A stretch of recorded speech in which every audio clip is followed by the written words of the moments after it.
The old bazaar in the ancient city of Shiraz in southern Persia, Iran.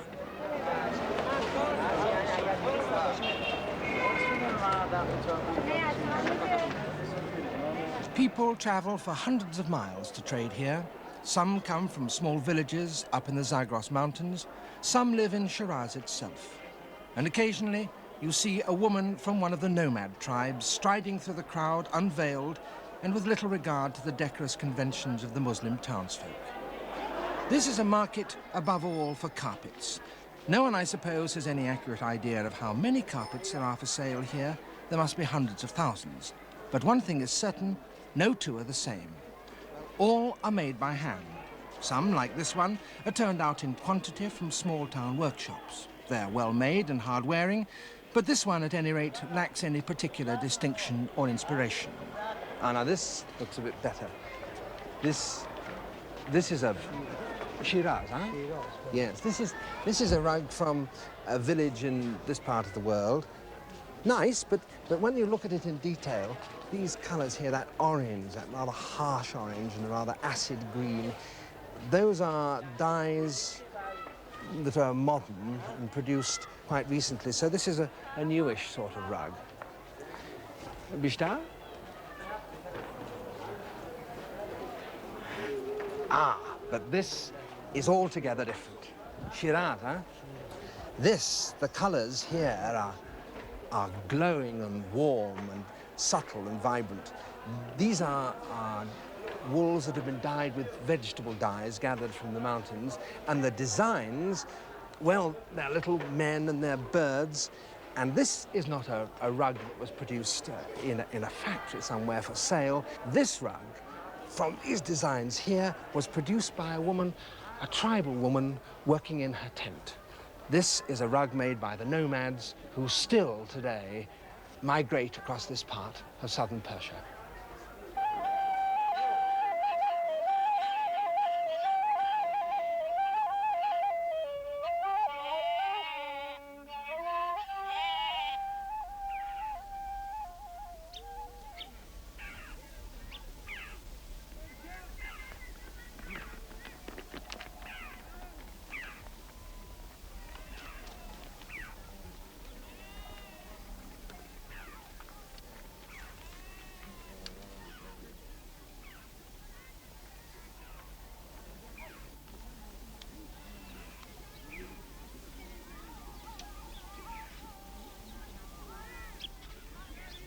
The nomads are a mysterious and ferociously independent people.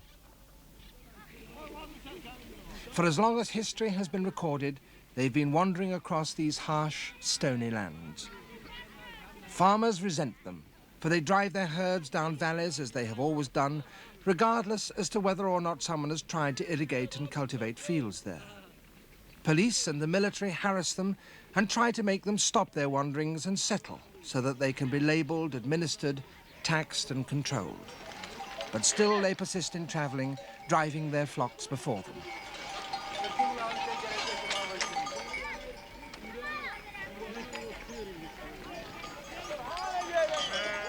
They spend the summer in the sweet pastures 10,000 feet up in the mountains. In winter, those meadows may be under 2 feet of snow. So now, as in every autumn, they start on the long journey down to their winter camping ground on the lowland plains. And as they travel, they spin.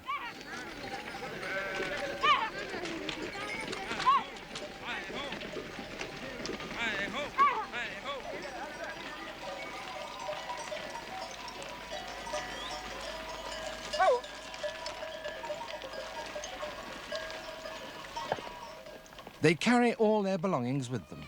A few have left behind them in the mountains a meadow planted with grain that will sprout in the spring and can be harvested soon after the people return to the mountains in May. But most have left nothing behind them except a traditional right to a camping ground.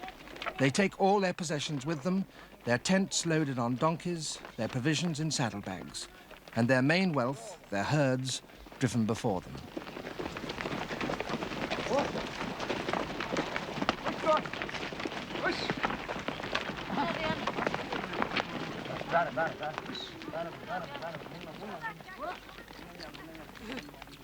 The women of the tribe play a forceful and independent part in this wandering world.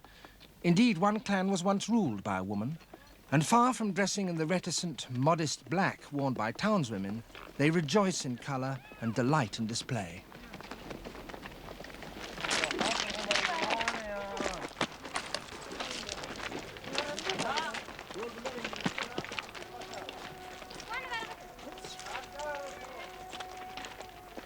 And it's the women who weave from the wool of their flocks the rugs which make their black tents glow with colour.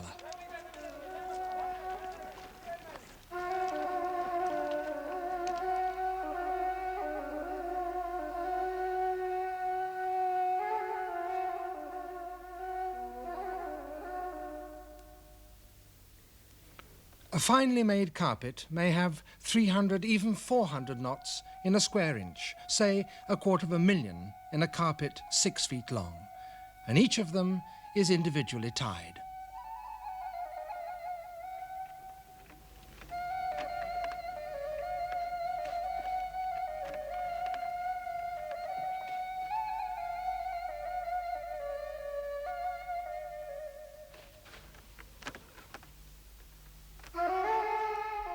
Each tribe has its own patterns. Some are clearly representational, birds and animals and flowers. Others are so geometric that their identity is known only from the traditions of the weavers and sometimes has been forgotten even by them.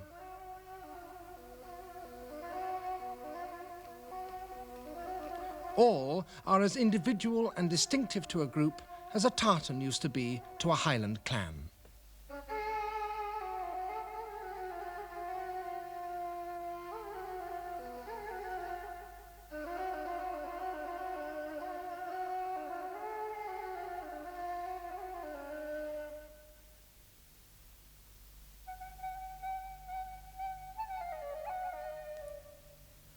The quality of wool varies. The coarsest comes from flocks grazing the pastures of the lowlands, the silkiest from those that live on the high stony mountains. The younger an animal is, the softer its fleece, and the finest wool of all is found only on the underside of the body. So a skillful weaver who knows the animals in her flocks individually and can select her wool with care and affection can produce a rug which, for the silkiness of its sheen, the subtlety of its colours, and the fineness of its knotting, draw the admiration of all.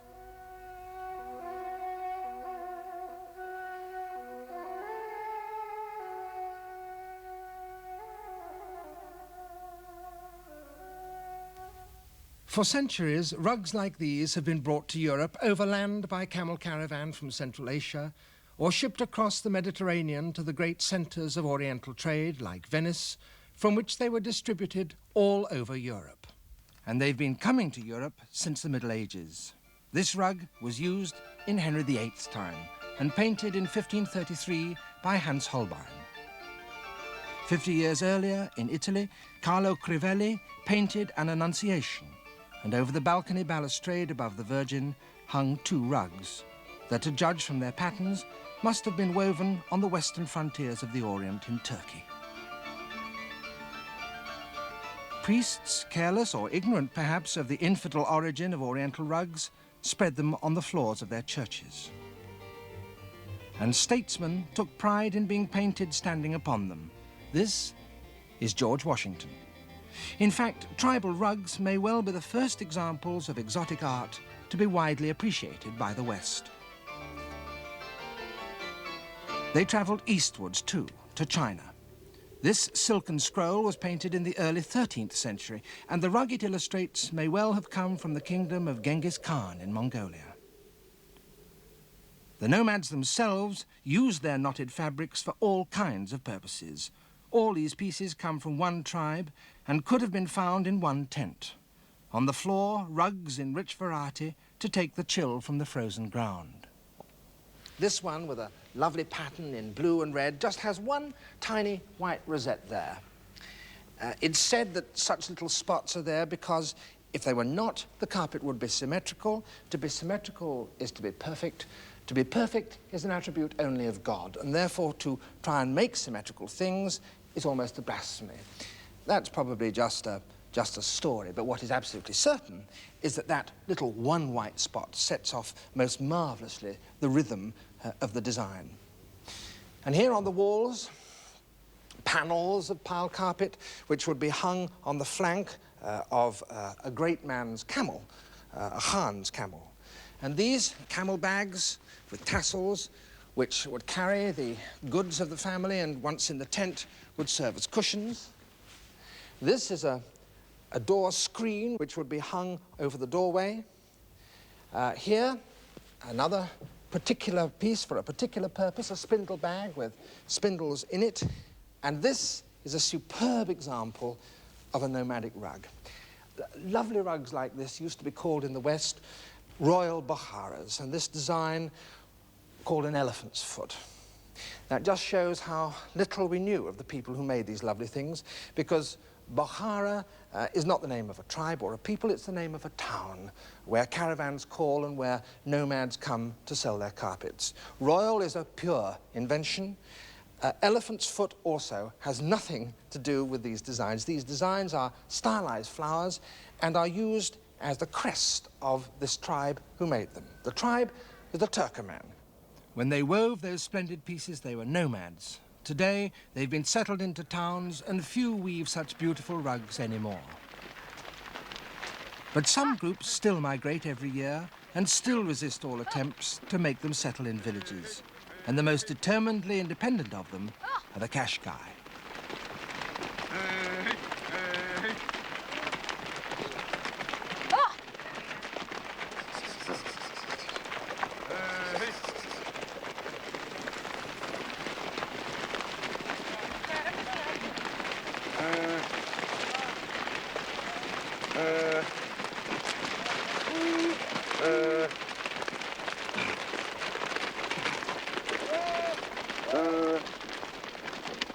All but the poorest Qashqai women have donkeys to ride.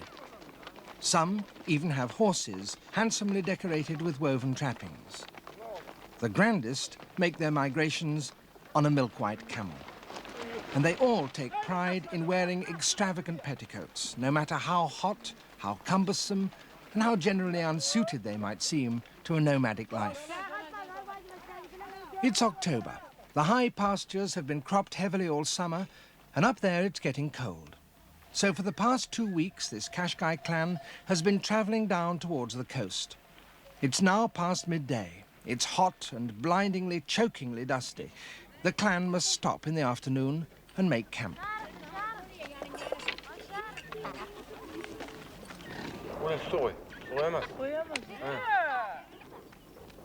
It hasn't rained here for months, and it certainly won't rain tonight. There's little need to put up a tent to keep dry. Indeed, the purpose of the tent is mainly to provide shade from the savage sun. So making camp means little more than taking the burdens from the camels and donkeys and preparing an evening meal.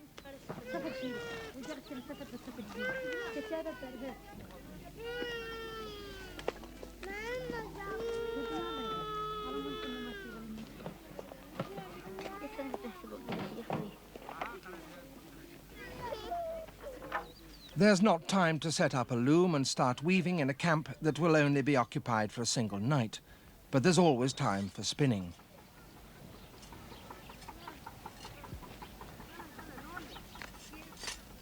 The Qashqai were once among the most warlike of the Persian nomads. They were magnificent horsemen and sensational marksmen. Some raided the settled villages, others preyed upon the caravans. Over the last 50 years, there were several pitched battles with the army, and at one time they were forcibly settled into villages under military governors. But today there's a new tolerance between them and the government, and the Qashqai continue to migrate each season peaceably. But pride persists, and bravado and horsemanship are inseparable.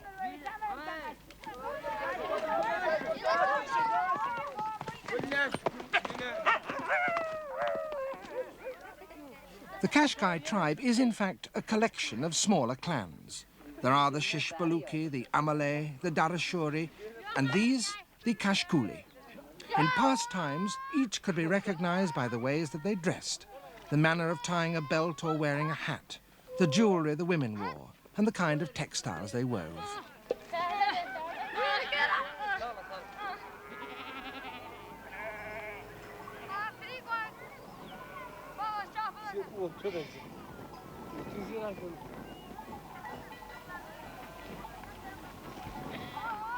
On the 300-mile journey, some of the ewes drop lambs. They're too young to keep up with the trotting flock, so the shepherds collect them and carry them.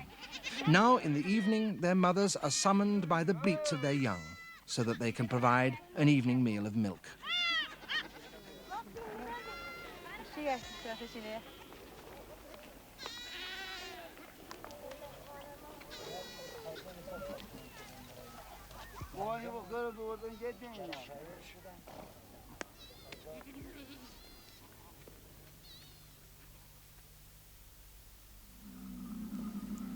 Four o'clock the next morning. The last of the flocks is leaving the campsite. Most left 2 hours earlier in the pitch dark, so that the greater part of their day's march can be completed before the sun rises too high in the sky.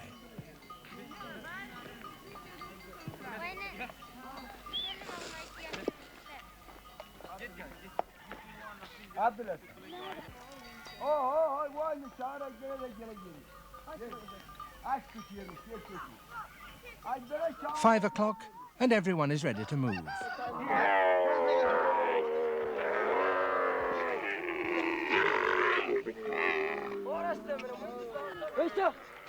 Each group is in the charge of a headman, who is responsible to his Khan for its safety. He planned the route, and last night he decided where they should stop. This morning, he has to start them moving again.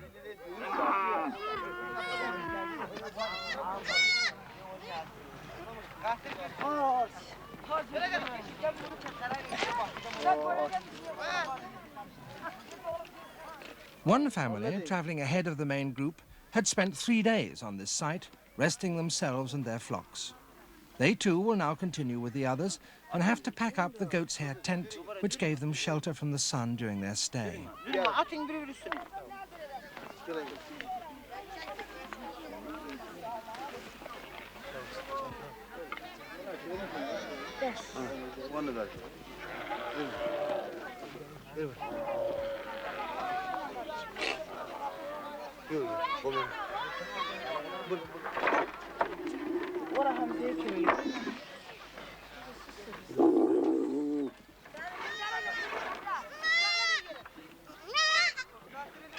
The young have their special saddlebags.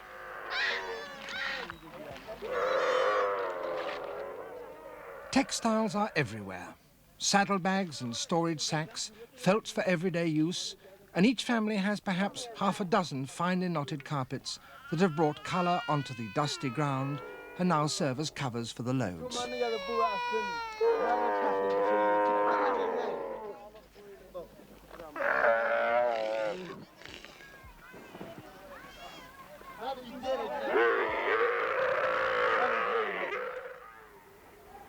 The group is now 50 miles south of Shiraz and starting its way down the gorge through the mountains that lead to the ancient ruined town of Firuzabad.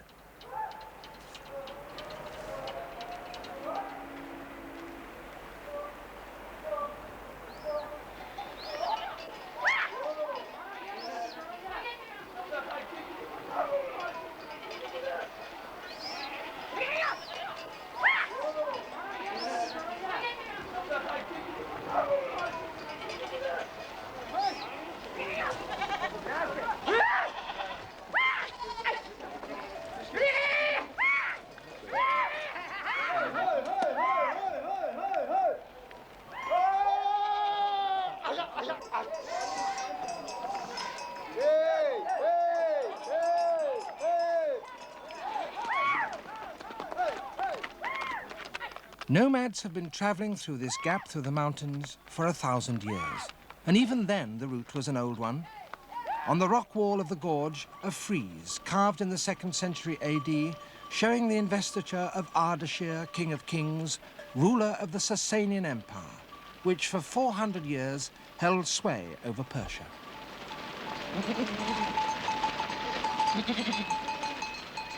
Nor were the Sasanians the first great dynasty to rule here. 700 years before them, in the 5th century BC, the first great empire the world has seen had its capital only 150 miles away at Persepolis. At its peak, it stretched from the Greek islands to India, from the steppes of Central Asia to Ethiopia. And in this great palace, the emperors Darius and Xerxes were crowned. And every year, at the great spring festival, tribute was brought from all parts of this immense territory to be formally presented to the emperor. And here are the processions carved on the palace walls.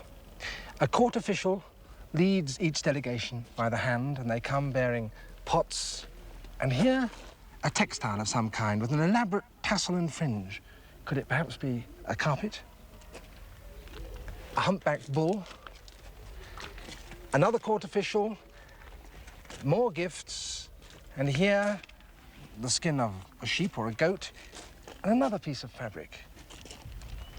The rams that may well have provided the wool from which the fabric was woven, and here true nomads from somewhere up in the north, heavily armed and leading a horse, its mane and its tail decorated in a particular way, a way that is echoed on the oldest pile rug in the world. It was made at about the time Persepolis itself was built and was found in the tomb of a nomad buried 2,000 miles away on the borders of Outer Mongolia.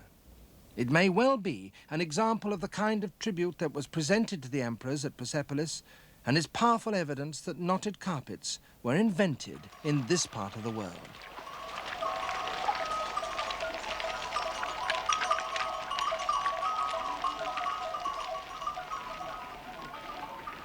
Five weeks of journeying are coming to an end.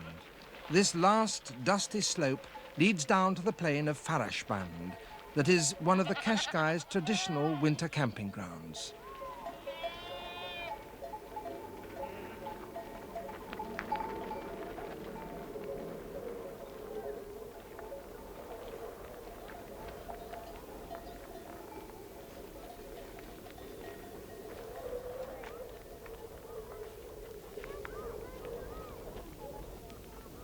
Several groups are already here and have set up their black tents, which for many are the most substantial homes they will ever have.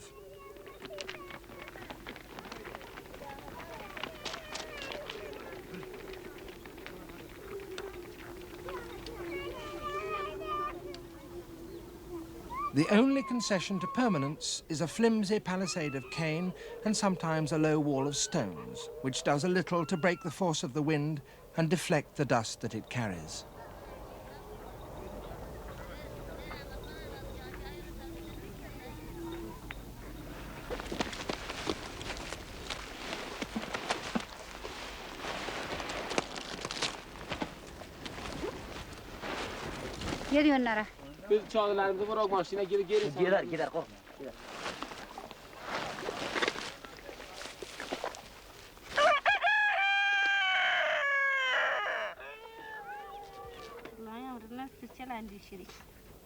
Now the looms can be set up again.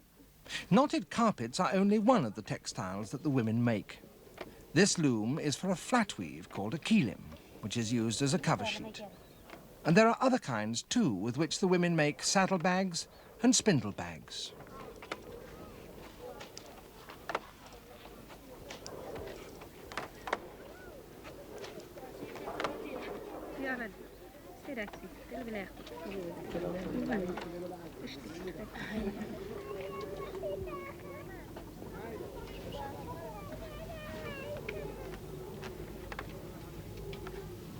Weaving is entirely the work of women. A girl will start when she's 10 or younger, and she will be tying knots right to the end of her life.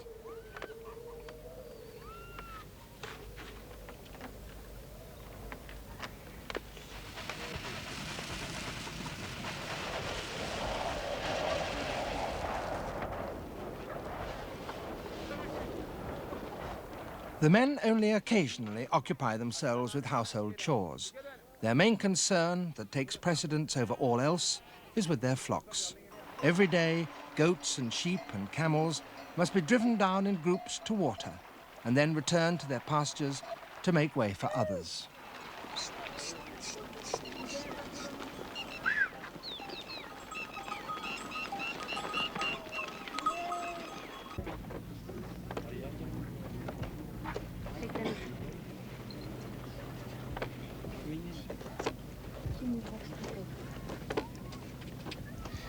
The process of knotting is so lengthy that it may take 2 or 3 Qashqai women as much as 5 or 6 years to make a relatively small rug like this one.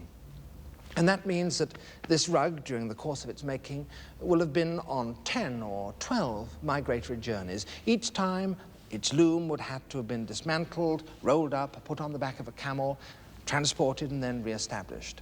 And when you do that, it's very difficult to get the tension on the warp threads exactly the same every time. And if you don't do that, then you don't end up with a geometrically regular rug. So this rug, like many nomadic rugs, is bowed at the end here, and it won't sit absolutely flatly on a geometrically flat floor. But then, of course, there aren't many geometrically flat floors on Qashqai camping grounds. The colours all are vegetable colours and come from plants that the Qashqai would encounter on their migratory journeys. Madder and henna, walnut juice, juice from the rinds of pomegranates. There are many of them, but they all seem to harmonise miraculously one with the other. Of course, you don't buy your wool if you're a nomad from a factory in one large lot, or indeed carry it around with you for 5 years that it takes to make a carpet. You shear it from your own flock in season and dye it in batches as you need it. But that means that there's a slight variation in the tone of each batch of a particular colour, which gives the carpet a sort of shimmer. Sometimes it's even more extreme than that. Here at the end, the woman who made this had been putting this blue in the central field, and just before she finished, she ran out of that blue and had to get another one, which is a much brighter one here. But perhaps more important than the shimmer and the slight irregularity is the fact that each one of these has a sort of personal quality. For these were not made for sale anonymously in a bazaar. These were made by individual groups of women for their own tents. So each has the stamp of a personality on it. Each was made with a particular purpose in mind, perhaps to take as a special present to your wedding for your husband-to-be.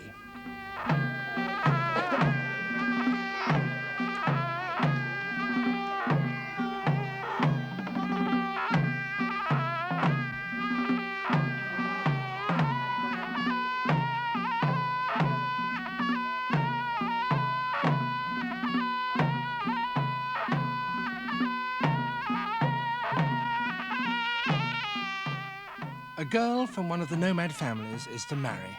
Not a man from her own group, but one belonging to a family that generations back settled down in this ancient village not far from the nomads' winter quarters.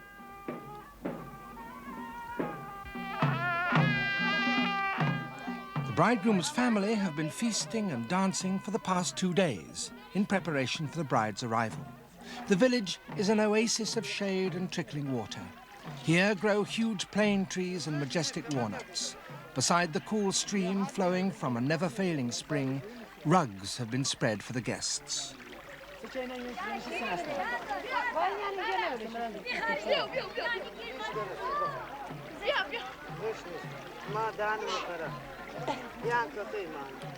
People have assembled from both families, and the bridegroom's parents are lavish with their hospitality. There are rice pilafs flavoured with pomegranate seeds, mutton stew, morsels of goat's meat spitted on skewers and roasted, pistachio nuts, watermelons, and always chai, tea.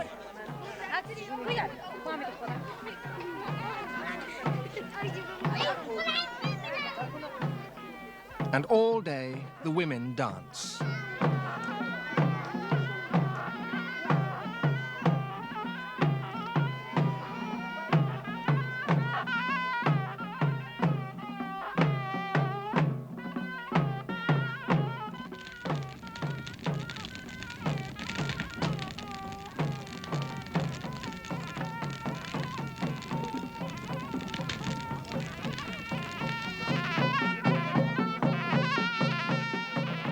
The stick dance of the men, a game in which you take turns to swipe at one another's legs. It's a challenge to manhood, one of the Khans explained, and when an old man hears the sound of the shawm, his legs just won't stay still.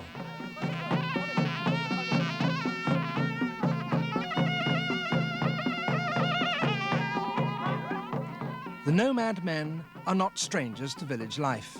Many have relations here, and today another link is to be made. These are the bonds, rather than the force of the police or the army, that sometimes persuade a Qashqai to settle.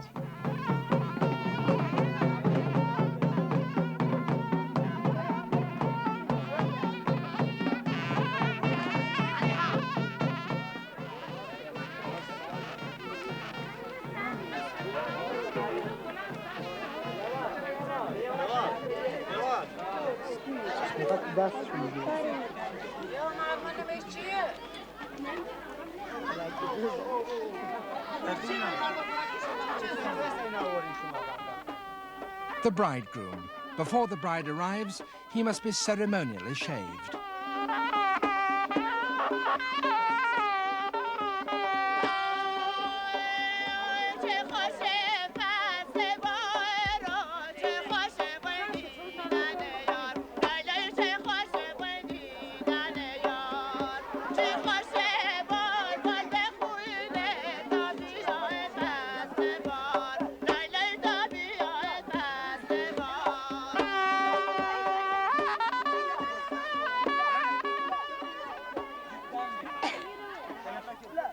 Another party, the last from the bride's family, has arrived. The bride herself must now be on her way.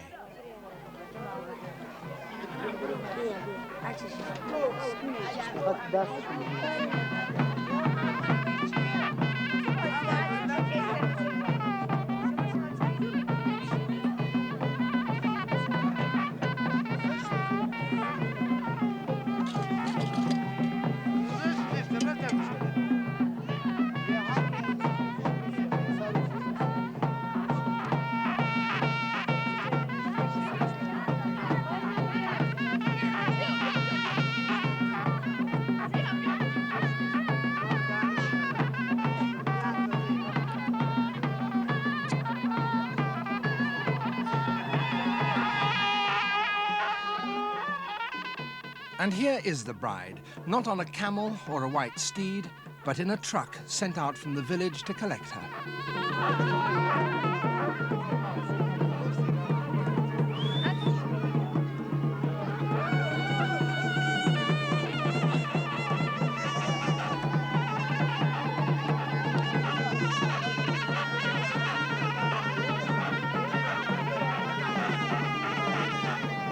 She's heavily veiled, the only time that a nomadic girl must be so concealed.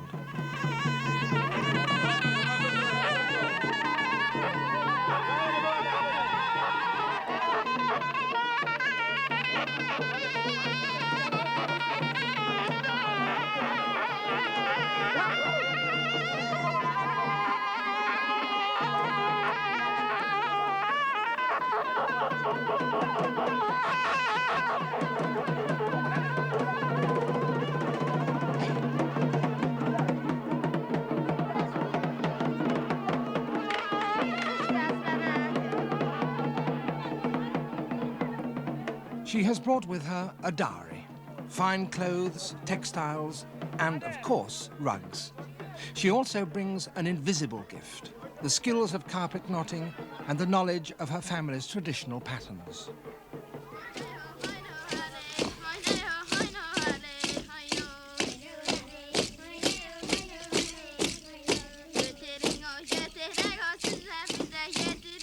Rugs made in a settled village can be much bigger than those made by travelling people, for here large permanent looms can be set up.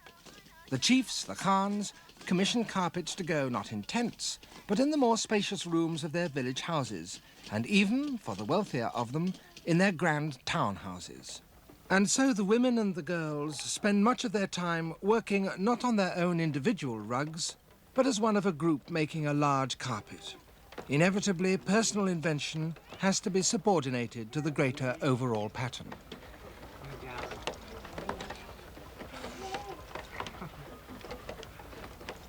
Each weaver is responsible for a short section of the width, and she works with one colour at a time, putting in all the white knots, say, in the line before moving on to another colour.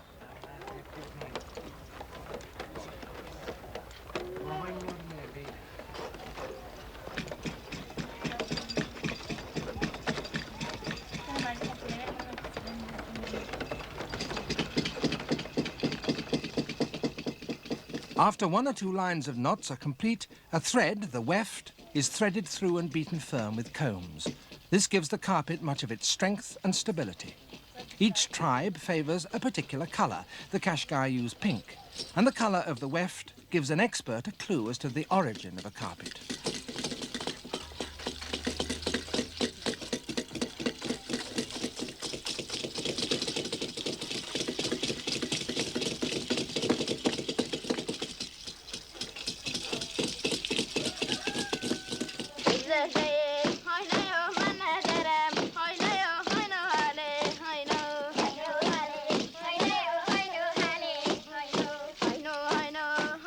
Periodically, the pile is trimmed with scissors, a process that calls for the greatest manual skill of all, for unless it's done accurately and evenly, the carpet will be ruined.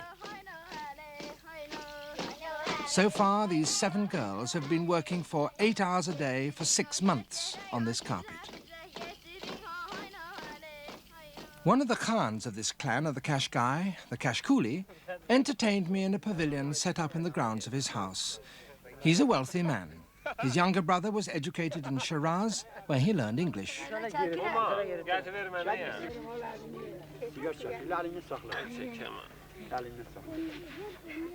We drank the traditional chai together, exchanged the appropriate courtesies, and he invited me to share his water pipe.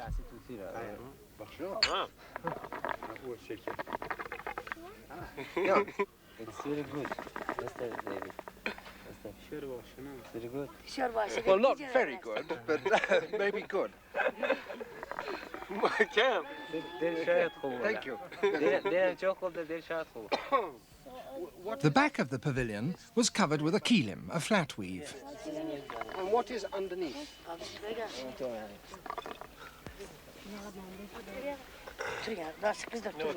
Ah, it's rice.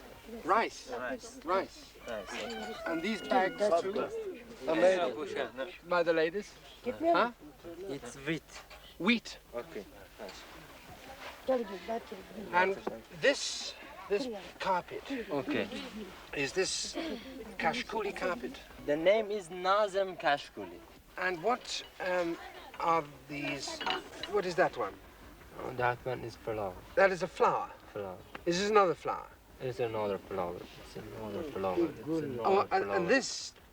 There's There's a garden with many flowers. many flowers in a garden. The garden is a potent symbol in Persian life. Indeed, our own word paradise is derived from the Persian word for a walled garden. It seems to sum up the pleasures of the settled life: flowing water, fruit trees, perfumed roses, nature under control. And it's a favourite subject for a carpet. This one was woven in the 18th century, rectangular channels of water flowing between islands planted with flowering trees and filled with fish. This is the lure that pulls at a nomad, persuading him to settle, enticing a girl to marry a villager. Little wonder that women, sitting out in their tents in the hot, dusty hills, weave its image into their carpets. Oh, a bird. Has that always been in Kashkuli carpets? Yes, yes. Always in Kashkuli. Always in Kashkuli. Always in Kashkuli. Only in Kashkuli, always in Kashkuli. Ah, I understand. فقط کشکول داره همیشه کشکول. They were anxious to show me how many things could be made from this versatile, hard-wearing material. It's sack. It's a sack, Sack. and that is for putting on... انواع میشه چی؟ واریه؟ Different. اصلا نونی گرفتم که خوب حالا سولا که نیست. Can I see the other one now? Ah. Oh, and here, It's a sack. a sack. But this, This is a gazelle. a gazelle. Gazelle. Ah, yes. A poor gazelle. And here too, they're in blue, is that one? A gazelle. Gazelle, A blue gazelle. blue gazelle. And little flowers. And flowers, little flowers. Buddha means that. آن مهراب. The name is Mihrab. Mihrab. Mihrab. Mihrab. It's a name. Yeah. Do other people, do the Shishpaluk make mihrab like that? شش بلده موندن دیزایل. شش بلگله دا خیر. No. کشکوله. No. کشکوله. اگر دستورش داشته باشن ولی بازم نمیتونن. آخر یه یا از رنگ But though the designs were once the exclusive property of a particular clan, those distinctions are breaking down. In Shiraz, a school has been started to preserve the old weaving techniques. This old lady once wove kilims for one of the greatest of the nomad khans. Now, at the end of her life, she's making a kilim incorporating all her best designs so that it may serve as a pattern for others to copy. The school is run by Bahman Begi, himself the son of a nomad who spent his boyhood in the black tents in the mountains. We're bringing here the experts of the tribes where this carpet making art still is alive, and they're making good carpets, the teachers. And the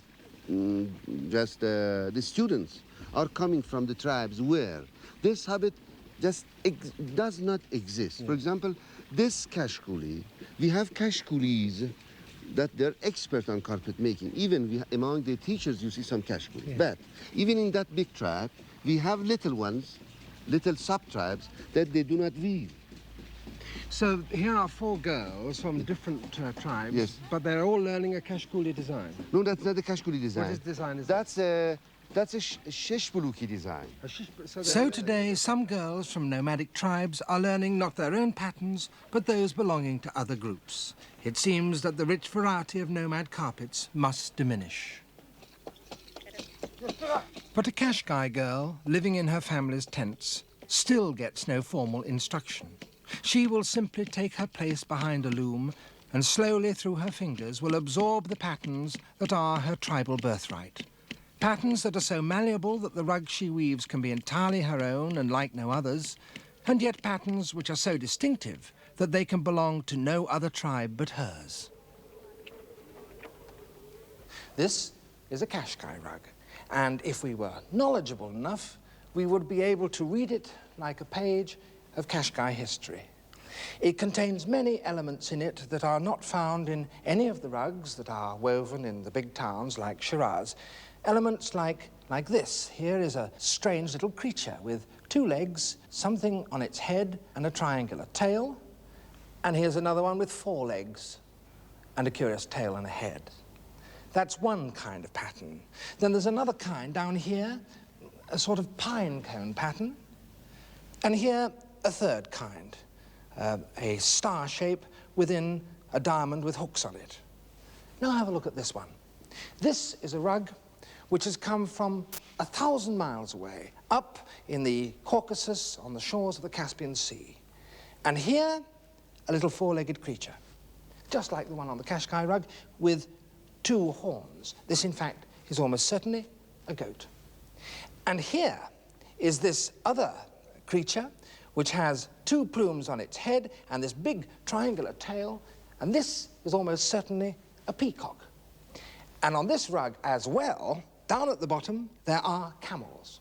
And interestingly enough, they are the 2-humped camel from Central Asia, proving that the origin of this rug is way up in the north. But look at this. This is a prayer rug, also from Shirvan on the shores of the Caspian Sea, and here are these cone shapes.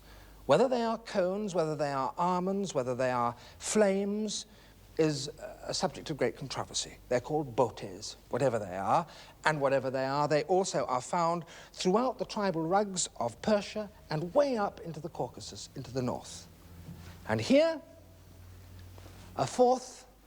This rug comes from even farther away, from almost the coast of the Mediterranean, way to the west. This is a Western Turkish rug, an Anatolian one from Bergama. And here is this star-shaped pattern surrounded by a diamond shape with hooks on it. And the ancestors of these people we know came from Central Asia. So what we have seen from the rugs is borne out by what we know of the Qashqai's history. For the Qashqai do in fact speak a dialect of Turkish language. And it seems almost certain that they originated way up there in the north And over the course of history, they have migrated 500 miles, 1,000 miles, 1,500 miles, right through the Caucasus, down past the Caspian Sea, and down to their present-day territory in southern Persia, picking up all these designs on the way.